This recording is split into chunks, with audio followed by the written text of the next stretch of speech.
watching Chopping It Up with Roger Cador and Perry White.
You are now watching Chopping It Up with Roger Cador and Perry White. All right, happy Tuesday. Welcome back for another episode of Chopping It Up with Coach Roger Cador and Perry White.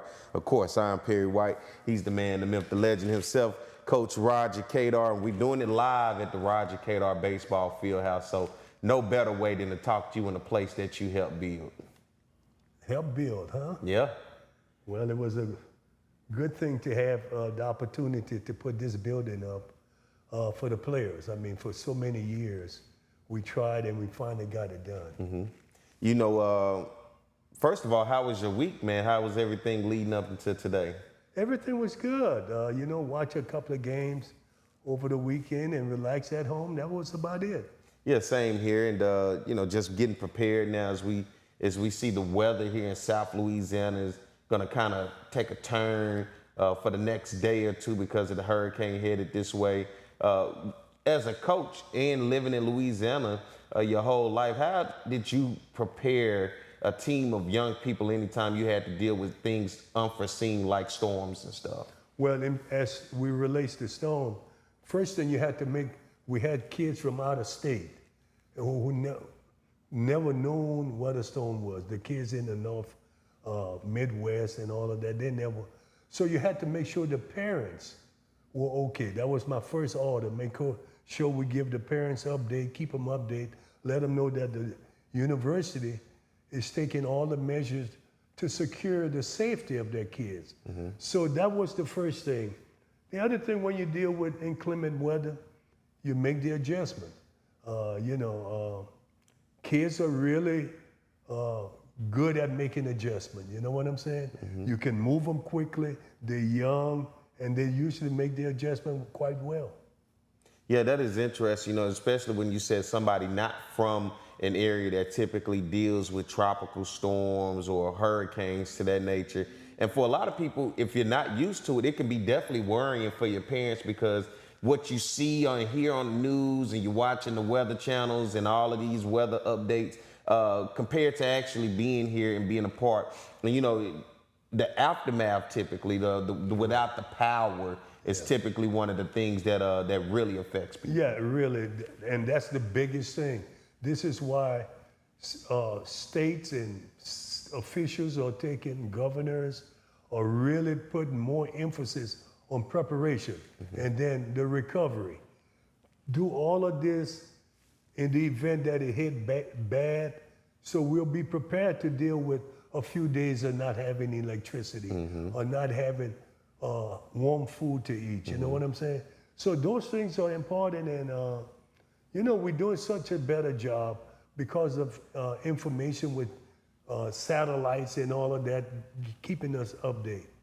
You've been around a long time. Can you remember, is there any one memorable storm, hurricane that it's something about it, maybe brought people closer together, maybe something for you, whatever the case may have been? Well, I can't remember the year, but it was a couple of them that helped bring everybody together, because now we all had to depend on each other because the university got devastated.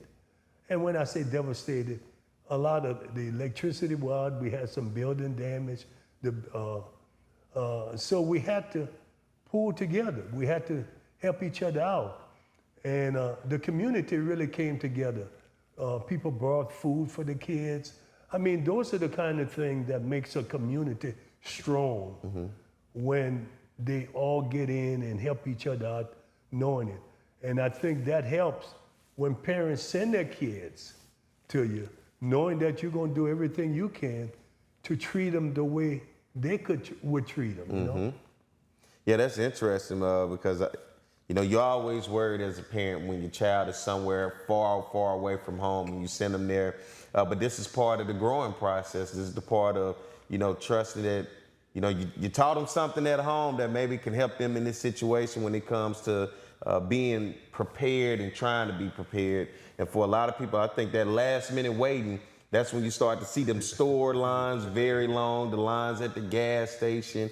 Does coaching, being in the world of coaching, help you to be prepared just in life? And is that one of the biggest things that you help when you were coaching players, teaching them how to be prepared and not last minute procrastinating when you know something is on the horizon? That's what sports does. To be successful in sports, you have to prepare. You have to be prepared. And it doesn't start the day you get here or the week before.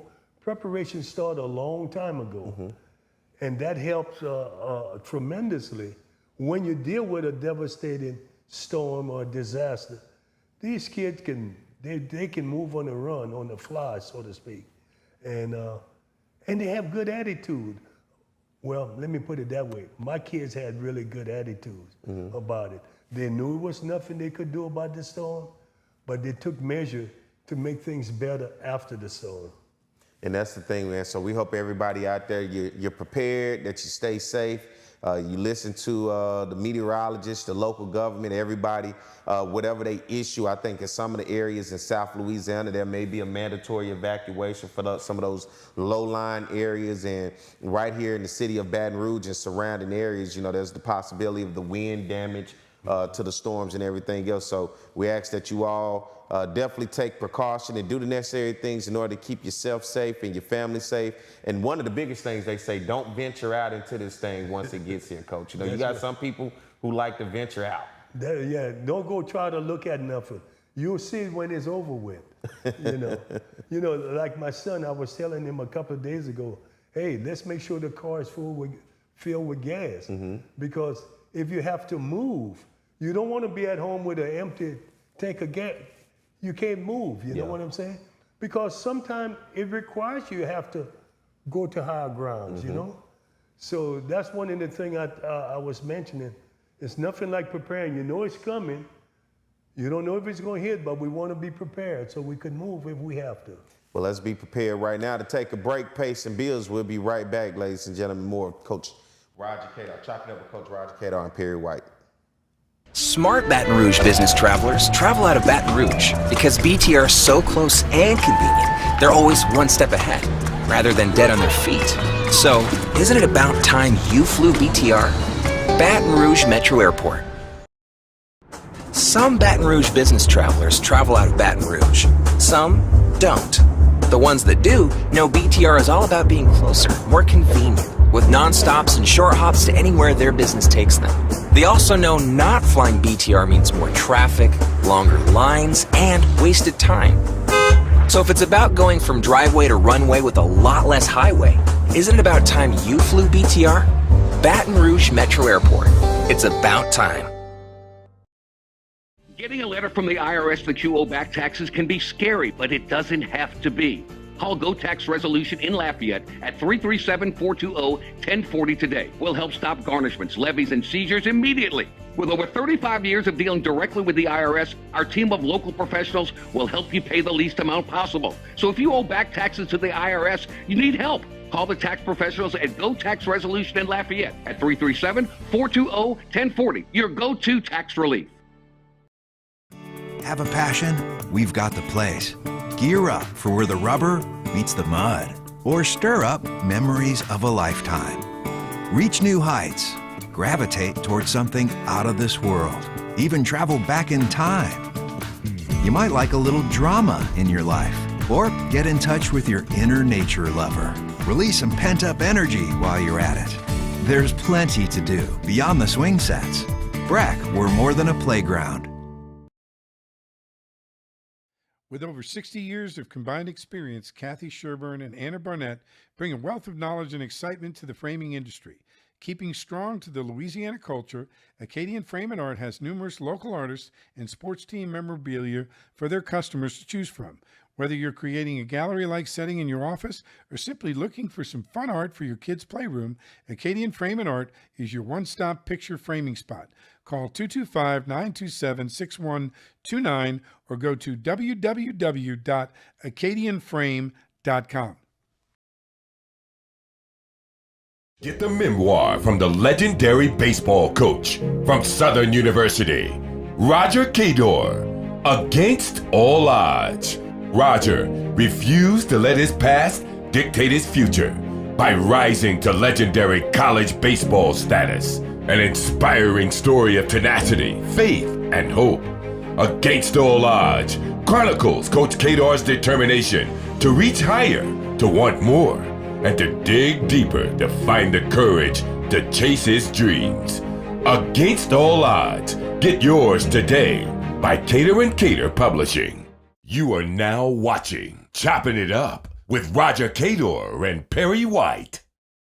All right, we are back with more Chopping It Up with Coach Roger Cador and Perry White. Of course, I am Perry White. He's Coach Roger Cador. As we're getting ready to move into the second part of the show, college football is underway. We are going into week 3. You and I were talking off camera. Some games you watched and some surprises this past week in week 2 of college football. Yeah, and you know, I think the transfer portal is really taking effect, particularly on some of the bigger schools.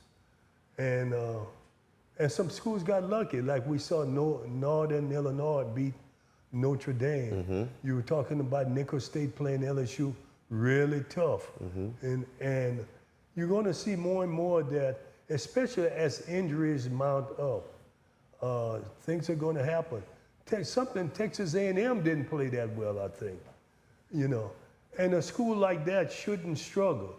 But now when you get into the meat of the SEC, you're really going to see some things happen to some schools. It's going to be interesting. Yeah, you had Alabama with South Florida early on in that game, looked struggled, but Alabama found a way to pull it off. Yeah. And I think the big game everybody saw, Texas going up to Ann Arbor, Michigan, and getting the big victory over the defending national champs 31-12. Kind of just dominated them the whole game, and Michigan did not look like the Michigan of last year. Of course, a lot of turnover, even from the head coach all the way down with that program. But Texas under Coach Sarkisian looked like they are a team to be reckoned with this year, the way that they went on the road and dominated Michigan. So, you know, the college football landscape is wide open at this point. Like you said, this transfer portal has given teams opportunities. You're going to have college game day for South Carolina and LSU over in South Carolina this weekend, so that'll be interesting.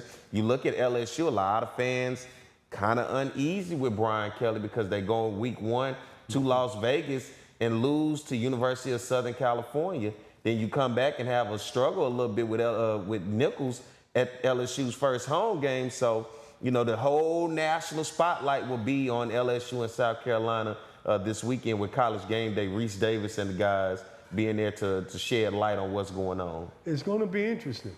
I knew when the alignment with teams coming into the league and the Pac-12 breaking up literally and teams moving all over, it's going to be very, very interesting.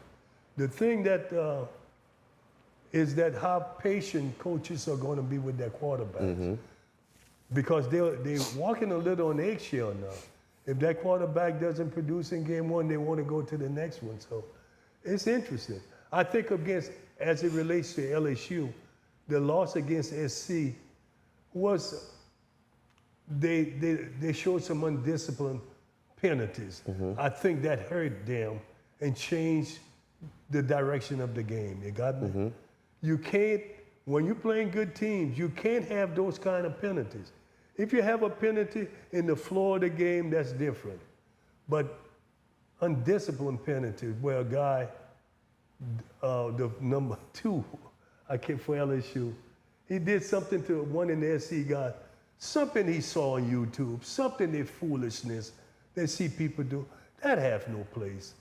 They're not going to let you get away with it, taunting on the football field. They're not going to let you get away with it. And that's one of the things I think if we can eliminate our sport, just play the game. You could talk to your opponents, but don't taunt them. Don't make signs. I don't know what sign he did, but it wasn't a sign that you want to see on the football field. Yeah, and you're talking about having patience with the quarterback. You look at Southern University right here at home last week against Savannah State on a nationally televised game on HBCU Go TV. They started out slow with Noah Bodden as the starting quarterback. Of course, he had struggled the week before at McNeese, but then he comes into this game and for the first 4 series had a hard time moving the offense. Then they make a change and bring in Xavier Tissett, a local kid from right up the road at Scotlandville High School.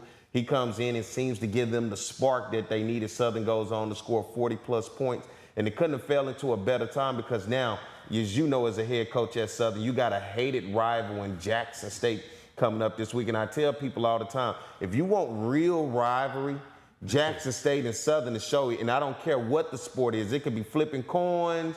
It could be whatever the case may be. When these two programs, no matter the sport, see each other, you know from the jump what the type of day is going to be. I've been saying for years, Grambling is not Southern's biggest rivalry.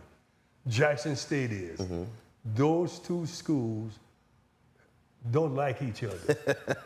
I don't want to use hate, but they don't like each other. And for years in all of the sports, I know in baseball, that was my biggest challenge, Jackson State. And certainly football has been there too. And it's been good. That's why they've been getting the biggest crowd. I expect a big crowd in Jackson this weekend. And hopefully Southern can play well. I want Coach Graves to do good. I want Southern to do good. I think when the school does good, it helps the attendance, the enrollment. More kids want to come there. And we know the Bains are going to do that job. Oh, yeah. And I know you and the neurosurgeon do a lot of things with the Bains. Oh, yeah. And I think in the beginning when historical black schools presidents, they realized they needed to have good Bains so they can entertain the fans more than football. And they've lived up to that standard pretty good. For you, coach, player, when did Jackson State, when did that rivalry settle in when you realized, man, this thing is real between these two? Hey, man, when I was playing, when I was an athlete playing basketball and baseball, Jackson State was a big rivalry. And let me tell you why I think it is. We're neighboring states, and the black people in Mississippi had a thing against the black people. Not negatively. It was just that type of thing. They wanted to prove we're better than you all in Mississippi. We're better than you all in Louisiana. And I think that's what it all comes back to. It's got historical meanings from hundreds of years ago, in my opinion. Well, it's a big rivalry headed into this weekend. Jackson State and Southern and college football continue to roll on. As I said, Reese Davis and the guys and Nick Saban and the rest of them are part of the College Game Day crew. They'll be over in South Carolina for the South Carolina LSU game. So big weekend in college football as things continue to unfold. We in week 3. So let's get ready to take a break. We'll come back and get ready to close this thing out. So y'all stay tuned to more of Chopping It Up with Coach Roger Cador and Perry White. Smart Baton Rouge business travelers travel out of Baton Rouge because BTR is so close and convenient, they're always one step ahead, rather than dead on their feet. So, isn't it about time you flew BTR? Baton Rouge Metro Airport. Some Baton Rouge business travelers travel out of Baton Rouge. Some don't. The ones that do know BTR is all about being closer, more convenient, with non-stops and short hops to anywhere their business takes them. They also know not flying BTR means more traffic, longer lines, and wasted time. So if it's about going from driveway to runway with a lot less highway, isn't it about time you flew BTR? Baton Rouge Metro Airport. It's about time. Getting a letter from the IRS that you owe back taxes can be scary, but it doesn't have to be. Call Go Tax Resolution in Lafayette at 337-420-1040 today. We'll help stop garnishments, levies, and seizures immediately. With over 35 years of dealing directly with the IRS, our team of local professionals will help you pay the least amount possible. So if you owe back taxes to the IRS, you need help. Call the tax professionals at Go Tax Resolution in Lafayette at 337-420-1040. Your go-to tax relief. Have a passion? We've got the place. Gear up for where the rubber meets the mud, or stir up memories of a lifetime. Reach new heights. Gravitate towards something out of this world. Even travel back in time. You might like a little drama in your life, or get in touch with your inner nature lover. Release some pent-up energy while you're at it. There's plenty to do beyond the swing sets. Breck, we're more than a playground. With over 60 years of combined experience, Kathy Sherburne and Anna Barnett bring a wealth of knowledge and excitement to the framing industry. Keeping strong to the Louisiana culture, Acadian Frame and Art has numerous local artists and sports team memorabilia for their customers to choose from. Whether you're creating a gallery-like setting in your office or simply looking for some fun art for your kids' playroom, Acadian Frame and Art is your one-stop picture framing spot. Call 225-927-6129 or go to www.acadianframe.com. Get the memoir from the legendary baseball coach from Southern University, Roger Cador, Against All Odds. Roger refused to let his past dictate his future by rising to legendary college baseball status. An inspiring story of tenacity, faith, and hope. Against All Odds chronicles Coach Cador's determination to reach higher, to want more, and to dig deeper to find the courage to chase his dreams. Against All Odds. Get yours today by Cador & Cador Publishing. You are now watching Chopping It Up with Roger Cador and Perry White. All right, we're back more Chopping It Up with Coach Roger Cador and Perry White. Of course, I'm Perry White. He's the man, the myth, the legend himself, Roger Cador. Coach, you know, as we talk about the world of media, you and I were talking offline that when you talk about sports and sports media, this is something that you got to kind of be into. You got to kind of do your research and really do your homework as you get out there and start to talk about sports. When you look at the world of sports media today, how have you seen it evolve as you watch sports for the information that you're looking for? Well, you know, I see more and more females getting involved, but they know their work. They've done their homework. And you don't want to leave any segment of your community out. And women going to watch, if there's women doing, they're going to watch that. Men are going to watch it. So it's so competitive. And I'm talking about at the highest level. Yeah. It's so competitive. You got to be able to compete. That's why I would love to see Southern use you and the neurosurgeon a little more, because you all got a foothold on some things here. And for you to be able to stay attached with what is going on, you're going to need young people like you all. And y'all know the sport. Y'all know how to do the technology of it. If I was in a position at Southern, I would hire you all immediately to do more work, because this is where you're going to leave your past, so the people in the future could be able to see it. You got me? And you all already know how to do that part of it. And I think we could find young people that we could bring in to be an asset to you all, to do interviews on campus, interviews with some of the athletes. You know what we do with MLB? We've got a program for broadcasting for young people who want to be in broadcast. We have a program set up, and we've got 2 young men out of New Orleans who are just incredible, incredible. Just came out of high school. But you gotta give them the experience. You gotta give them the opportunity. And you gotta be forward thinking. You gotta be futuristic in your thinking. What do I want Southern to look like? What do I want it to be? And I guarantee you, if you put some young people in front of a mic and get it out in front, young people are gonna watch it. You got me? Yeah. And I would make opportunities available. I mean, I know I'm talking above what some of the people here are thinking, but you have to do it. And I've started out a lot of young people doing stuff, and they're gonna get better. And you're not talking about, you say you don't have money to hire, you got people that need to do community service who can do this kind of work. They gotta do service, you got me? Yeah. And that's my thinking. I would love to see that happen. But you're gonna need someone who love to take chances on young people. Yeah. You gotta take chances. I took one on you, but I watched you, and I knew that you were gonna be all right. That's why I brought you in.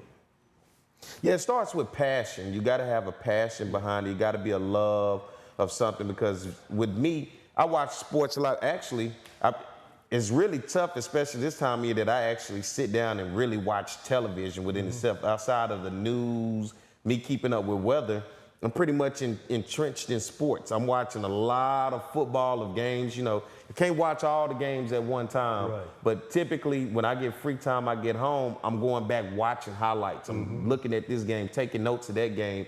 And the spectrum is very wide, from FCS to FBS. I'm also keeping up with the other sports. What's happening in the world of baseball, what's happening in the world of the professional sports. Because, even with the NFL going on right now, I have a fantasy league. So that fantasy league, you really keep up with what these individual players are doing from these teams. And when it comes to sports, man, you really got to have a passion for it. It's nothing you can just show up one day and think you're just going to get in front of a camera and try to talk about it. It will get by you, because you got to keep up. And that was one of the things, as we talked about earlier, the information that's out there today with technology makes it readily easy. The fact that I can pick up the phone, go to the ESPN app, and look up any team, any player that I want to, instead of the old days, I just had to wait until they talked about them on television, and I better write down what they're saying, because no telling whenever I'm gonna get that information again, or the newspaper.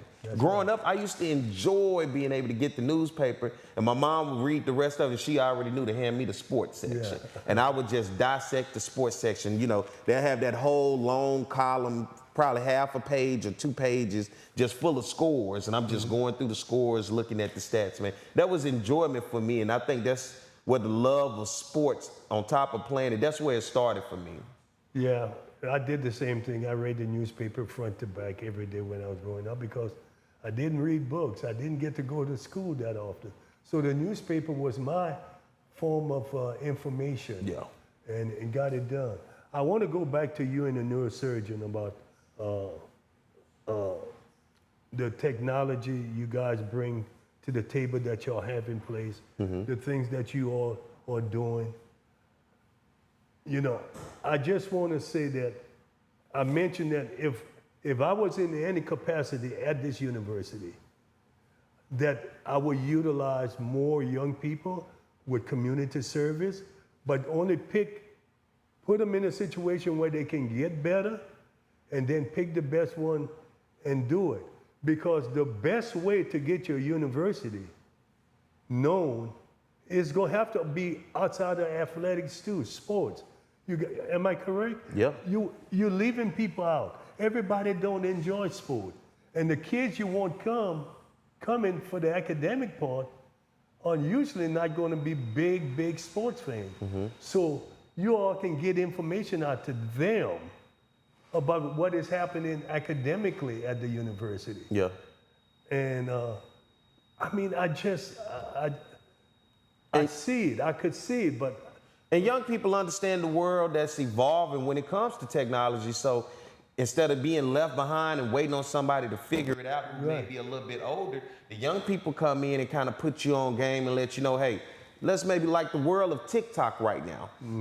You know, a lot of people, because I like Facebook, right? I come from the generation of Facebook, but I evolved over into Instagram and everything else. But I don't know TikTok well, but I don't have a problem talking to younger people, especially when I'm on campus and I'm at the games and I'm looking at what they're doing and I ask questions. And then, you know, I'm learning, even though I'm not that much older than them, but it's still a lot for me to learn, and I don't have no problem with wanting to learn because it helps me figure out how do I continue to evolve. And then I try to incorporate and say, hey, you know, what are you doing these days? You know, and then let them know what I'm doing and see if we can work together. What I've run into, particularly with Southern and you know, is just not willing to take the chance. Yeah. You know, they say the political thing. You know, you have older people who want to keep older people around because that's who you're comfortable with. Right. But when it comes to, because I have reached out to people to do things around here. You know, and oftentimes it goes with a message unresponded to, or, you know, that's just not what we want to do right now. But, you know, since I was a student, I have made sure that I've done the necessary things to give to Southern University to see and watch it grow and tell its story. That's how you and I initially met. Right. As a student, I was archiving stories through On the Yard, and what I wanted to do was tell stories of the students, the faculty, coaches, alums, and bring it together, because it was like, how do you keep up with what's going on unless you hear somebody tell it? And at the time, the news was telling it, and they wasn't telling a good story about Southern. You can't let someone else tell your story. That's right. You have to tell your own story. And that's why I say there are things taking place on this campus that are really, really good that is not getting to the people, the right people. And the right people are the young people. Those are the people going to come to college, seek a degree, and look at other things. So I just think that I would be finding a situation where I could flood all of the high schools and schools in Louisiana and all in the South. Make sure that they get in the good news that is taking place. And I realized, I guess for me, how powerful it was when Garrett and I first started with On the Yard, the YouTube series, because as we started putting it out, we did about 3 years of just going through and going around campus, and it gave me an opportunity to meet people in different departments and showcase departments. Like you said earlier, everybody isn't into the sports, Right. but I was able to go into the nursing department. I was able to go into computer science. I was able to talk about the political science program. I was able to show the alumni and all of what they're doing and working. But it wasn't until a student stopped me one semester as I was coming out of class and said, "Are you Perry?" And I was like, "Yeah." And they was like, "I just want to tell you, thank you for what you do, because I watched On the Yard. That's the reason I came to Southern." It gave me an insight of what was going on. And this student was from Detroit, Michigan.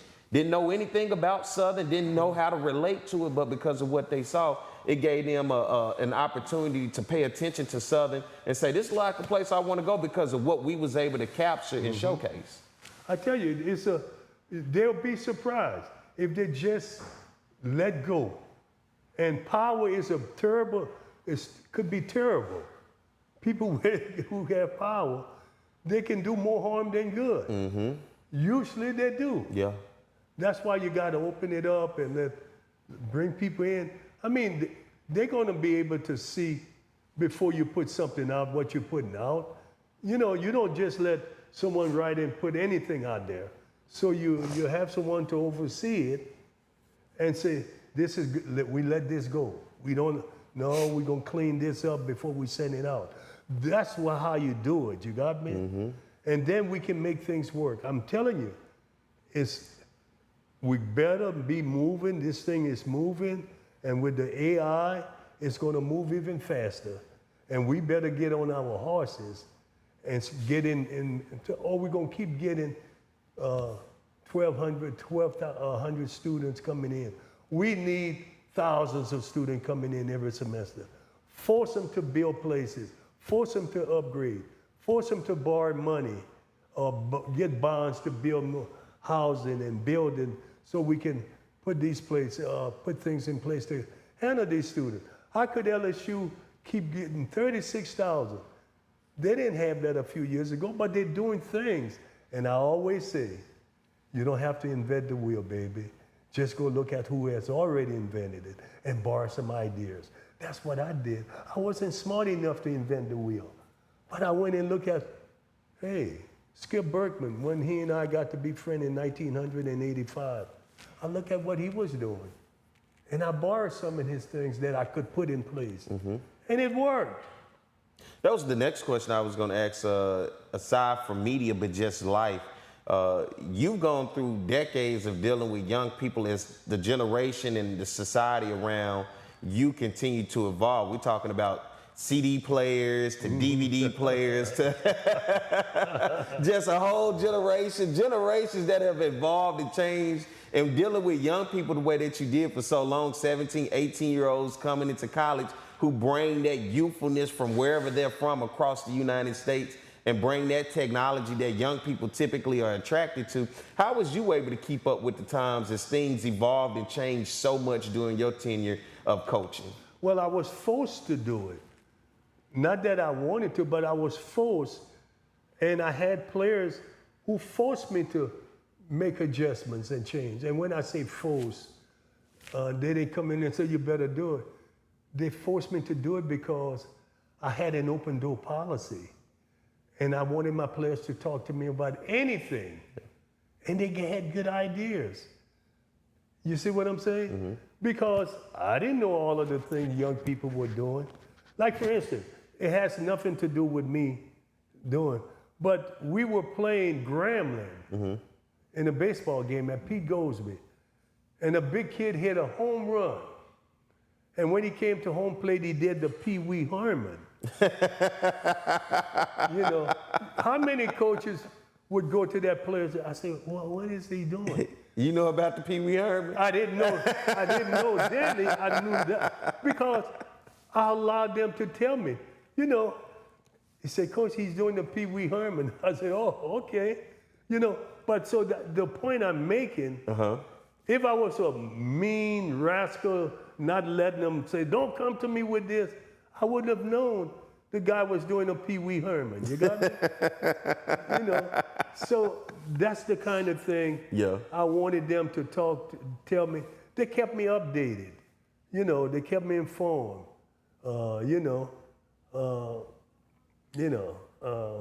The other thing, my son is sitting here, but I remember one day I was hard on the guys at practice. And on the way home, driving home, he said, Dad, you're going to have to apologize. You're going to have to apologize to the kids. Now, my son might have been 8, 9, 10, if he was that. Here, 8 or 9-year-old kid telling you got to apologize. What did I do? The next day, I apologized. And that's how I was able to move forward. You got me? Yeah. 10 years earlier, I wouldn't have to apologize. You got me? And I wouldn't have grown. Yeah. I would not have grown. I would have gotten even worse. I would have built upon that and added more ugly things or say, but because all of that stuck with me, it made me more humble and it made me more aware that things have changed and you got to change with them, you know? Yeah, you have to change, and that's a curious thing because there's so many of the different eras that you went through, and each one of those eras had something unique about them. And typically what you'll find with a coach, coaches sometimes get stuck in their ways. That's right, get stuck and won't change. Yeah, and it kind of creates an issue of how do you evolve with the times. And I think because you was willing to change, that's how you was able to sustain success for so long, dealing with so many different generations of student athletes. Right, I remember one day Ricky Weeks missed it. We playing a game and he missed the pop-up. It was interesting. And I didn't say anything to Ricky. I was yelling at another guy. I was saying like he missed it. And he said, I want y'all to know, Coach ain't hollering at me, talking to Ricky. He's fussing at Ricky. And I just laughed, fell out laughing. But the point was, that's the kind of thing, you know, some coach would want to be, I'm in charge, I'm going to do this, I'm going to do. You know, I knew the guy was saying stuff to could take it, and he understood. what I was trying to convey, you know, we got to make that play, Ricky. But I never used Ricky's name. I can't call his name, Kevin Vital. What a leader. And he said, I want y'all to know he ain't hollering at me, he's hollering at Ricky. See, and I kept humor on my team. Even when white kids came and played for me, they say, Coach, you're so different than the white coaches we played for. They fuss at everything. They make you run at foul balls you can't catch. And you tell us, don't run at a ball at 100 feet foul. Yeah. You know, white coaches would make kids run at those balls. I said, hey man, don't you run at that. You can't catch that. You know, let's try to run at the ones we can catch. That kind of stuff. I try to make everything simple, understandable, letting guys know I understand. I understand. I think what's even more interesting is you coaching young people throughout that era of changing and changing. You go from a cassette player to guys got Walkmans and CD players and look, that is the National Hurricane Weather Service issuing a hurricane warning is in effect. So I'm pretty sure everybody's phone across Louisiana just went off. Yeah. But the National Weather Service is issuing a hurricane warning in effect for this area for dangerous and damaging winds. Said this warning is issued to up to 36 hours before hazardous conditions begin. Urgently complete efforts to protect life and property. Have food, water, cash, fuel, and medications for 3+ days. Follow instructions from local officials. And we were already on it before they sent it out, huh? They must have listened to us and sent this out. Go ahead. No, we were on it. Yeah, but you know, to go back to what I was saying initially, talking about those generations, and why I'm saying because it started to evolve. As it evolved, you saw more distractions, video games coming into play, the cassette players. You started to see going from VHS to DVD players. There was a whole new world of distractions that you had to learn of what young people were being involved in that maybe not necessarily you understood at the time. And I was fortunate, or unfortunate, but I think more fortunate. I grew up in a small community, 200-300 people. There was no distraction. I didn't have to deal with any distraction. And the other thing is, whatever my parents told me to do, I did it. Now it's tougher because you're in the city, everybody's doing this. You see this guy's doing this, disrespecting his family, his parents. And that thing catches on to other kids, you know what I'm saying? That's why people fighting to get their kids in private school when they really can't afford it, but they're trying to take them out of an element, put them in a more safeguarded situation. So, but everything has involved, man, and how did you start learning, you know, when you see the player coming in with headphones, with a Walkman, and you looking like, what is this? Or, you know, video games and, you know, just that world of technology that are distracting to athletes. Well, it is, but you know what? I had players who would tell their teammates, you can't come in here with this. I didn't have to do a lot of policing in that. There were players who were focused, committed, and they wouldn't let their teammates come in there. They said, you leave that, take that stuff off outside. When you get in here, it's about business. Yeah. And I tell you, I was so fortunate that I recruited the right kind of people. You know, and I didn't have a whole bunch of information on them. It's just a feel. I had a feel for the right kind of guy. Did I pass up on some kids that were really better players? Yes, but I didn't want to deal with having to put someone off the team, didn't discipline someone. I had very little discipline.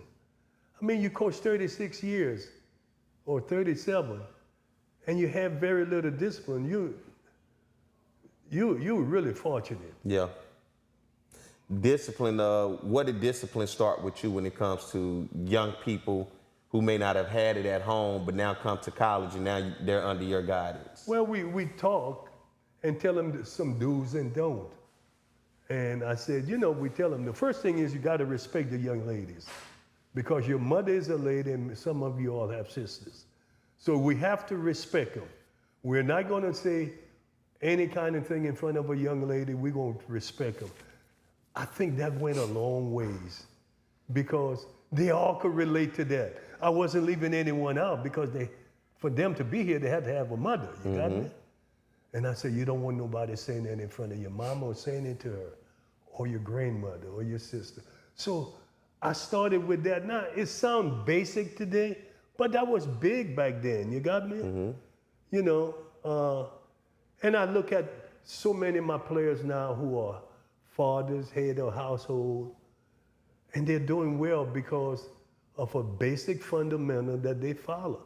Respect the people you're with, respect the young ladies, and a lot of them married these young ladies they met here on campus. Where you go from respect after that with discipline? Well, discipline also starts. You got to go to classes. You got to go to your classes. You got to graduate. And I made it clear that you're not going to come here and not go to class. We got to graduate. That's why we were at 80-some% graduation rate, because I explained to them that many of them were first generation college students. You got a chance to break a vicious cycle. You got a chance to break that vicious cycle, get that degree.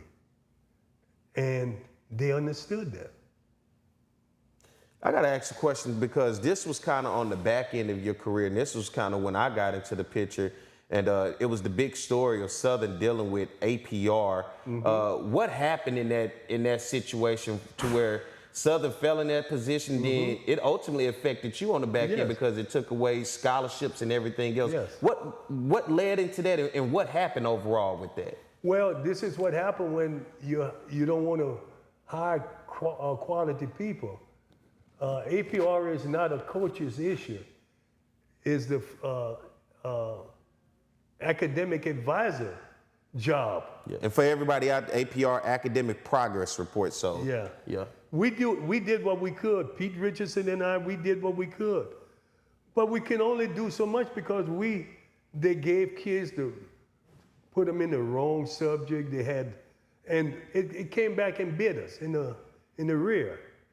And all of the sports went under that. So it wasn't Roger, except men's basketball, I think. But everybody went under that. And it was easier for men's basketball because they only had 15 people to worry about. And they were all full scholarship. But we got burned because they just didn't put the money in the right place. They didn't feel academic advisor was important because all the years before, we did it without it.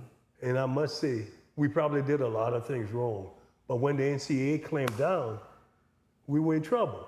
And it goes back to the previous conversation, evolving with the times. What you may not have needed then, you got to pay attention to the world around you. Are others starting to use this? Because obviously there's a value to have these people in place as these students move forward and keeping up with what is the NCAA looking at these days. That's You kind of ahead of the curve. What we said, preparation. And they had warning years in advance. I remember an athletic director telling me, it's coming. We're going to have to get our APR in right, straight. We're going to have to do the academic right. You can't expect a coach to coach, train kids, and then do paperwork that he's not accustomed to doing. I couldn't. I coached all those years. I could not go in. Some kids I was able to help, but man, I was dealing with 40, 50 kids. And it caught me, and I'm not gonna shy away from it. It hurt me because I was able to do so much for so many kids early in my career with the academic, but that thing had passed me by, man. When I hired Dan Canaveri, who used to be at LSU, and they had gone through some issues with the NCAA. And he came in and I hired him, and he showed me, he said, man, we got some problems. I said, really? He showed me the problem. And we went to the athletic director with him, William Broussard. Said, hey, look, we found a lot of problems that we got here. And he said, Coach, I know, but we got to get football right now. He said, football got more problems. So we got to have straight, and football was the moneymaker. Yeah. So That's how it all happened. I'm hurt by it, but I'm not, it wasn't my fault totally, but I was caught in it, you know, because we didn't have the right people leading me. We had leaders, but they weren't leading us in the right direction.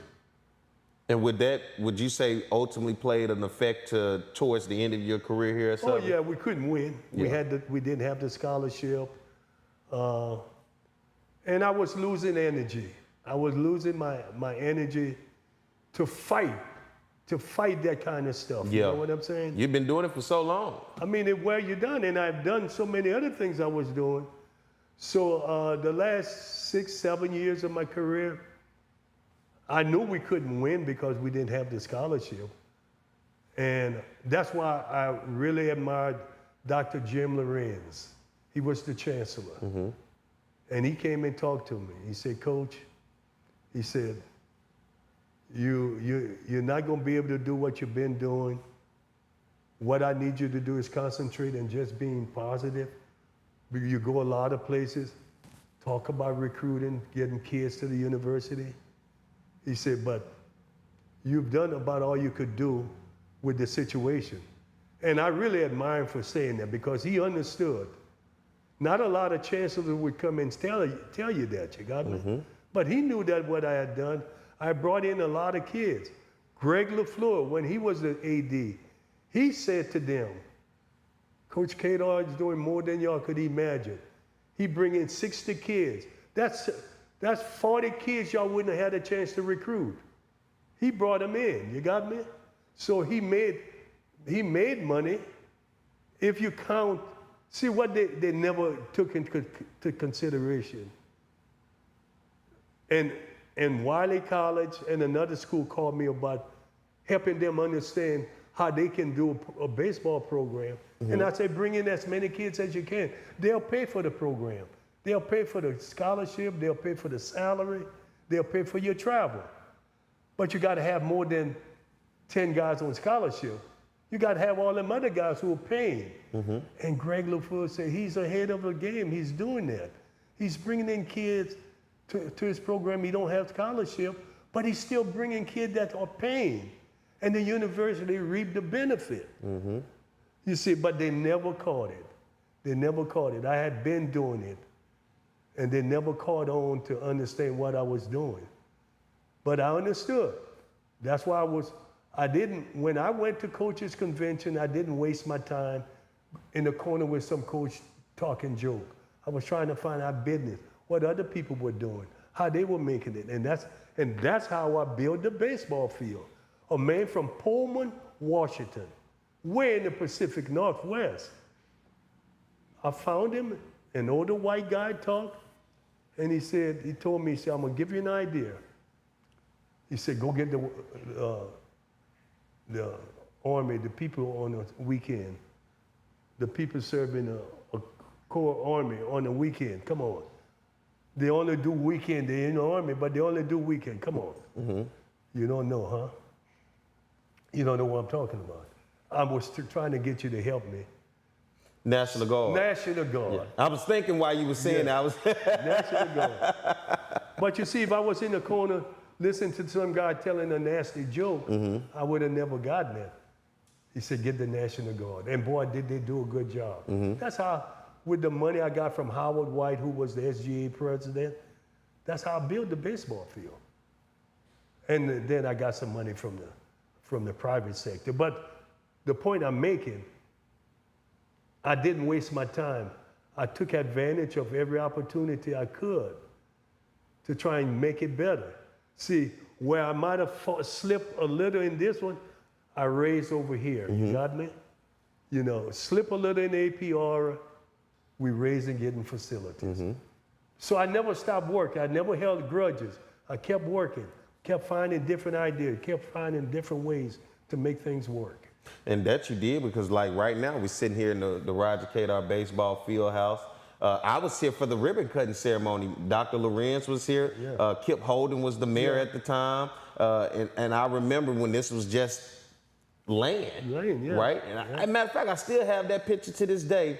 I'm in the middle is, now you were politicking and doing your thing, shaking hands and kissing the babies, but I had James Loren and Mary Kip Holden, and I took a picture with them because I remember you guys did the ribbon cutting and then they had the shovel for the dirt, man. And so to now be here, and this place has been here for a while now, but even behind us, that baseball field, I saw a picture probably about a week and a half ago. It was an aerial picture of when they was building the mini dome. And on the other side of the mini dome where the football practice field, the baseball field was there facing towards where Mumford Stadium That's is. right. I played on that field for 1 year in 1970.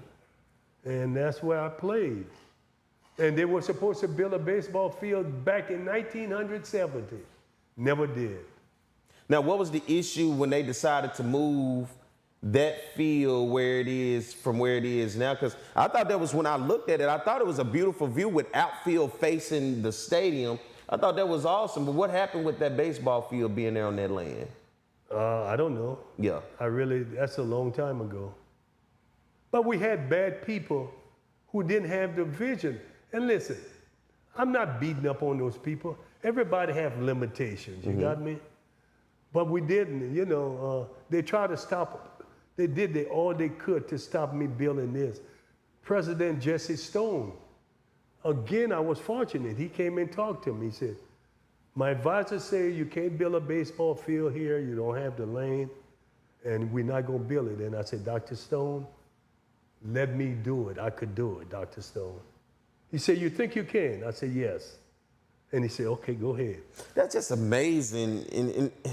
It's amazing, man. To just realize somebody trying to do something for the betterment of the institution, but yet the roadblocks are being put by your own people to try to stop you from doing something that's positive and productive for the institution by growing and helping with the brand. If they had something, say you can't do it here, but have an alternative, we could do it there, but they didn't even have that. They didn't even come with, we can put it on the farm back there somewhere. You understand what I'm saying? They didn't even have that. Just, you can't do it there. That's it. No plan B, C. No plan B, hey, C. let's think this out. We got options. Just no is no. No is no. But for some reason, Dr. Stone, Dr. Lorenz, those people listen to me. They believe in me. I remember Dr. Stone and I, we were, you know where Catholic High is? Yeah. Well, right off of Government. They made a parking area. It used to be a Piccadilly there. And that's where I met Dr. Stone. We were in there talking, and he told me that. And he said, if you can, go do it. He said, my advisor said it can't be done, but you said it can. Isn't that amazing? It is amazing because I think adversity is the biggest thing right now that a lot of people are having a tough time in this world dealing with, because you look at the condition of mental health. Seems like I'm hearing that word now more than I ever have, you know, in my short time on this earth. But health seems to be a thing that I really hear, and it's adversity that can push you through mental health. And I think for so many, being told no, when you see from the facade of social media and so many others look like there's so many yeses out there, why is the no to me? And once no is told to me, how do I then handle it? And being able to handle no is tough for people these days. And for you, you got told no a lot. And it made me better. Every time they told me no, I got stronger. Yeah. I got stronger. And you mentioned mental health. With MLB, we've got a program for the young kids that we bring through the program. They have to go through mental health sessions. You got me? Because MLB realized mental health is big. It's coming out of them houses where the parents are going to have mental health issues. What you think the kids are going to have? They know that they're coming out of them homes, and we've got to do things to help them. If they're going to be baseball players, we have to at least try to prepare them to handle the mental health issue. So I did start a program back in 2002 for my team where I brought in Kevin Triple. I went in the back, Dr. Irvin was running the mental health program here, and I went and told I wanted Triple to work with my kids on on things, mental health kind of things, and she agreed to let him do it. And that was Ricky Weeks them years. And I think we would have done good, but we did better because they had someone helping them with mental health. Yeah. You got me? You know, they were happier. They played harder. They understood things a little better. All of that played a key part, and that's why we did so well during that tenure. Yeah, I saw the same thing with Coach Dawson Odoms. When he was here in football, Yes, he had Dr. Fountain. That's right. Yeah, Dr. Fountain was around, and a lot of people didn't understand how important she was to the program. So to speak on what you was, and I asked Coach about that. He said, man, these guys deal with a lot aside from football, man. It's just the world around them. And I'm a coach. I'm no counselor. You know, I listen, but like you said, I got a million other things. So I don't want to blow them off as though in that moment I don't care. Right. So let me put somebody in front of them. This is what they do. They can give that advice and they can help them in those situations, man. And that was one of the things I saw initially when I used to see Dr. Fountain around the program when Coach Odoms was here coaching football. I was so happy to see that because I brought it to the campus in 2002. And when I say brought it, I brought it to athletics. And Odom wasn't here, but he realized, not enough coaches realize, they think they're the ones gonna make them. Mm-hmm. You ain't gonna be all things to everybody. It's impossible. And they think they are the most important thing.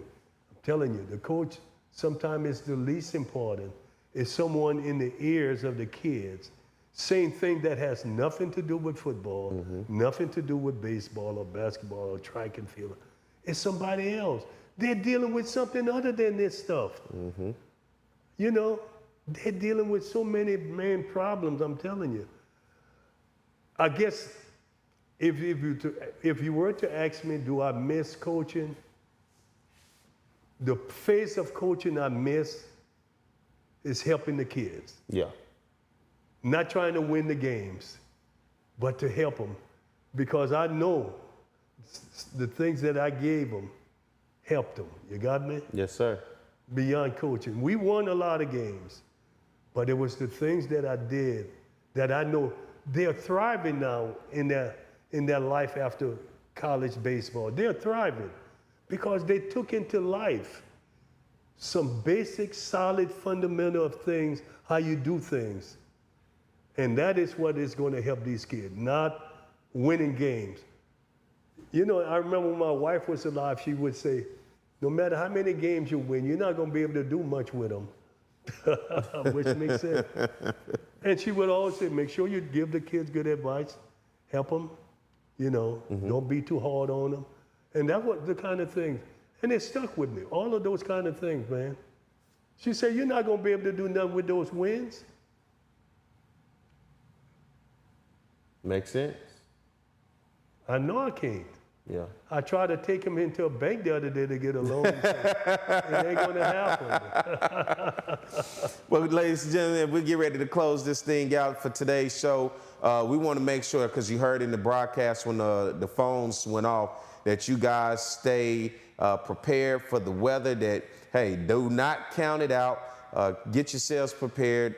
Hunker down. What you said, Coach, don't get out here and trying to be a meteorologist and be all as the storm gets here. But yeah, there is a hurricane for South Louisiana headed this way. And for the people who watching this who are not in Louisiana, keep us in your prayers.